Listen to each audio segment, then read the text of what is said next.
Today is Maundy Thursday, and it begins what is known as the sacred Triduum of Maundy Thursday, Good Friday, and Holy Saturday, before we can celebrate that earth-shattering event on Easter Sunday. As we enter the sacred Triduum, we are invited to listen to that Mandatum from which we get our word Maundy. And the word Mandatum is a Latin word which means command. The Lord, before his passion and death, gave one command to his disciples by using two related symbols. In the Gospels of Matthew, Mark, and Luke, the symbol is given at the Last Supper when Jesus breaks the bread and identifies it with his body, and shares the wine and identifies it with his blood. In the Gospel of John, the related symbol which is given is the washing of the feet of the disciples even when they are in the midst of the supper. There are 4 points that I would like to reflect on as we enter this sacred Triduum and on this Thursday called Maundy Thursday. And the first of these 4 is this: that with Jesus, there was no separation between word and action. Jesus did what he said, and he only spoke about his actions. Jesus knew that Peter would deny him. Jesus knew that Judas would betray him. Jesus knew that the other 10 would run away. And despite knowing this, he sits down at table with them to eat a meal. At the time of Jesus, the meal was considered the most intimate of communions between two males, as intimate as the communion between a man and a woman, between a husband and a wife. So by sitting down to eat with one who will deny, with another who will betray, and with 10 who will run away, Jesus already shows that the love that he proclaimed in his words, the love which he received from the Father, was an unconditional love. The love never depended on the reaction of those whom he loved, even if they would not love him in turn, even if they would deny and betray and run away and not be there when he needed them. His love would not falter. His love would not lessen. His love would be the same. And that is why Jesus adopts within the meal the washing of the feet of the disciples. On the surface level, this symbol is regarded as a symbol of service, as a symbol of reaching out, as a symbol of a master serving his servants. But it is much deeper than that. And the reason why it is much deeper, and this is the second point for our reflection, is that Jesus washes the feet of his disciples not at the beginning of the meal, as was usually done as a sign of respect and honor to the guest who was invited. It was done within the meal, even as they had begun, even as they were eating. And when Jesus got up from his table, everyone would have been wondering what he was going to do.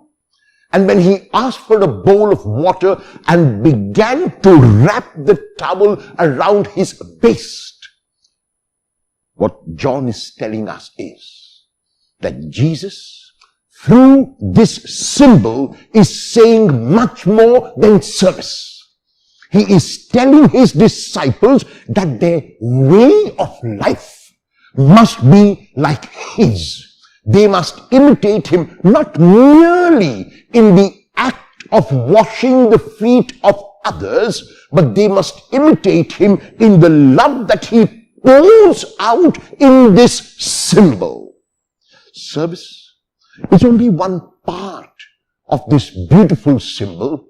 What is more important and what must be seen at the deeper level is the love with which Jesus does what he does.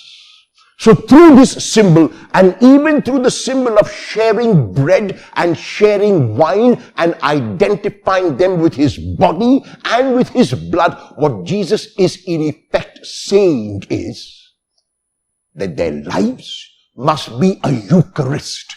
Their lives must be a thanksgiving. Their lives must be lives of reaching out. He's not telling his disciples, he's not telling us that once a year on the feast of Maundy Thursday, we must reach out in service and wash the feet of others. He's not telling us that we must do that only during the liturgy. What he is saying is that washing of the feet, that sharing of the bread and the wine was a symbol which points to a different reality, a reality beyond itself, a reality of unconditional love.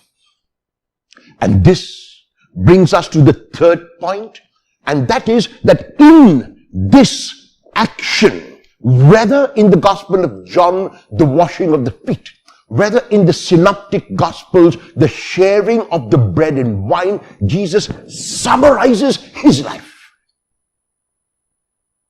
The Gospel of John in chapter 3, verse 16 says that God so loved the world that he sent his only Son, not to condemn the world, but that the world might be saved through him.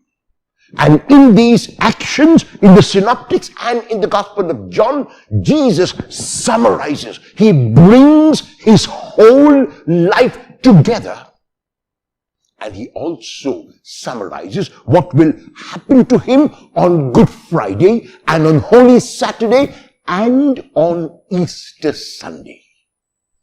So Maundy Thursday is a day in which we can summarize the entire life of Jesus. It was not merely a life of service. It was not merely a life of reaching out. It was not merely a life of working miracles and of telling parables and of making people whole. It was a life, as Peter summarizes in Acts chapter 10, verse 38, when Jesus went about doing good. And the reason why Jesus could do good was because his inner being was good. So whether it is the action of the washing of the feet, or whether it is the action of the sharing of the bread and wine, all of these must be seen as a summary of the love of Jesus. And that brings us to the final reflection which we make on our own lives when we try to relate it with the life of Jesus. The first reflection is my giving a conditional giving? Do my actions match my words? Is there a synchrony? Is there a harmony in what I do and in what I say? Or am I a person who says one thing and does another? Is there a dichotomy within me? Am I a person who does not do what I say? This is the first point that we must ask ourselves. The second is my inner being good? If my inner being is good, if my heart is good, if my spirit is good, then my actions will automatically be good. So whether it is the washing of the feet, whether it is the sharing of the bread and wine, whether it is reaching out to someone in need, my actions will always be good because they flow from a being that is good. And finally, we need to ask ourselves whether our own lives, like the life of Jesus, can be summarized in one word: a life of love. As we enter into the sacred doom, let us be inspired by our Lord, who held nothing back but gave himself up so that the whole of humanity, the whole of the cosmos might be saved.